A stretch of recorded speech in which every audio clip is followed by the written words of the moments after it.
আমি তালের পিঠা কিভাবে বানাই আজ সেটাই আপনাদের সাথে শেয়ার করব। তার জন্য আমি এখানে তালের রস নিয়ে নিয়েছি। দেখে হয়তো বুঝতে পারছেন কি পরিমাণে ঘন। আমি এখানে একটা তাল পুরো নিয়েছি। আমার টোটাল হয়েছে 5 কাপের একটু কম, ওই তো অতটুকু জায়গা কম। আমি আজকে 4 কাপ দিয়ে তালের পিঠা বানাচ্ছি।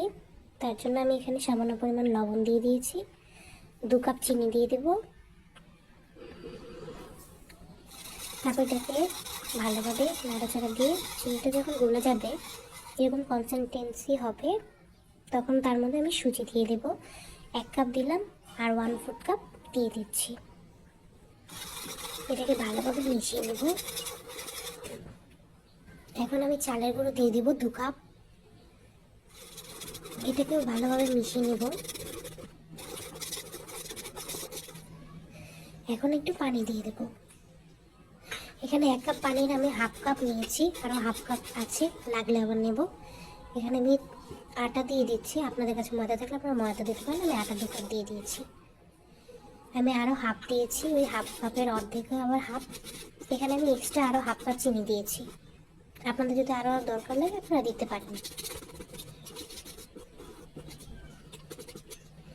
আমার এই পানিটা বেঁচে গেছে।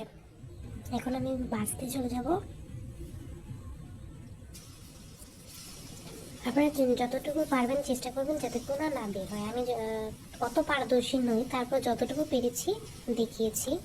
চেষ্টা করবেন যাতে কোনোটা বের না হয়। দেখতেও তাহলে সুন্দর লাগে, আর যে জিনিস দেখতে সুন্দর লাগে সেটা খেতেও ভালো লাগে। একটু নাড়াচাড়া করে দেবো হালকা হাতে। যখন এরকম মুচমুচে বাদামি কালার হয়ে যাবে তখন এটা আমরা উঠিয়ে নেব।